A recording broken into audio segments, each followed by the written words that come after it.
There is a TED Talk that is making the rounds on social media, and it's sparking conversations in school and around dinner tables too.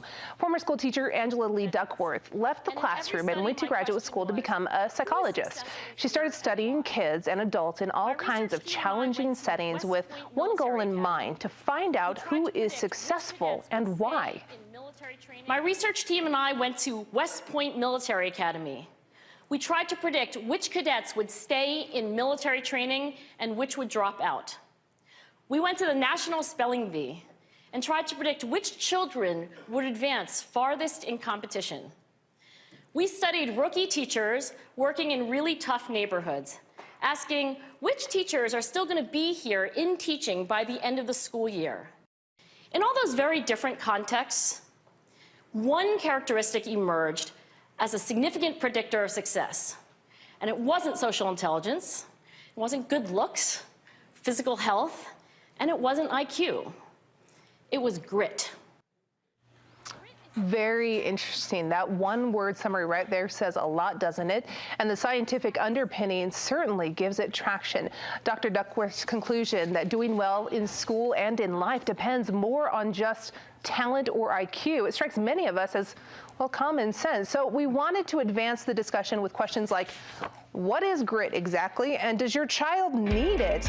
So we're pulling in an expert to share her thoughts on this topic. We've got Sheryl Ellsworth from the Utah State Board of Education joining us. And I think this is a fascinating talk, first of all, and a great topic, because what is grit? How do you define it? Well, interestingly enough, when she's talking about that rookie teacher working in a very high needs area, that was me. I taught in inner city Washington, D.C., and I thought to myself, I'm going to change the world and do my very best. And she's right. Some of us made it and some of us didn't. So for me, when I think of that word grit, it's that long-term goal, thinking of it as a marathon, realizing we can't sprint through our goals, and we take our time and realize it's going to be hard, but we have that end goal in mind. So the bottom line, if you're willing to sit down and do the work and get your child, basically train them how to work, that is going to serve them in the long run. Yes, the thing about grit that's really interesting, and I love that TED Talk because she talks about, we're most concerned for our students from these really high needs areas. But I will tell you, working at the state board and seeing kids in all forms of life or times of life and from all different kinds of circumstances, that grit is needed in all different ways. So I see our students that come from maybe a more privileged background lacking this grittiness, and even students that are coming from higher needs as well. Okay, so we identify that this is something that we need to help our kids with and teach them how to have it. But how do we teach them how to have it? How do we do that? I really like that at the end of that TED Talk, she says, I don't know. We really, well, at least we're all in the same boat. We really don't know, but this is what I did learn from my experience in the classroom in a really, really high needs area.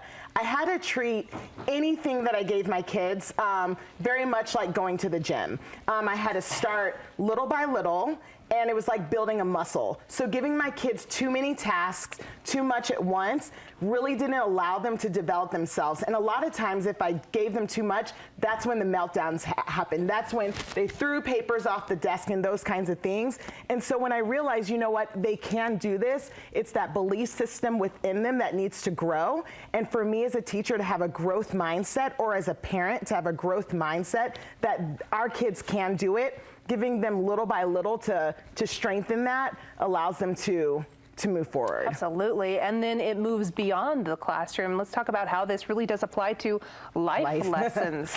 Well, here's the thing. Failure's okay. I think a lot of times as parents, as teachers, as mentors, we're like, we don't want them to fail. But really, if they don't fail, they're never going to really learn. And so I think giving them the opportunity to realize, okay, you didn't make it this time, right? You didn't get to that point, but it doesn't mean that it's over.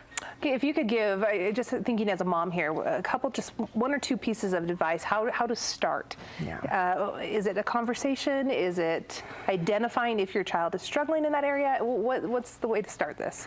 I think as anyone who's protecting someone that we love, we kind of we just think they're just going to make it and it's going to be fine. But I think you're right, having that conversation, like, you know, even if you don't make it, or even if you decide you want to go another route, it's not just like totally giving up and going to something that's a lot easier. It's persevering. You know, a lot of us talk about millennials and the jobs, how we go from job to job to job. And it's not that we lack grit or anything like that. It's just that maybe we're changing our minds and doing different things, but it's giving your all in whatever you're doing. Great and so advice. I think it's just remembering, like, hey, whatever you do your best and At stick that it thing out. and stick it out. Great advice. Sheryl, thank you so much for being here and teaching us a little bit more about grit and how we can help our kids have that.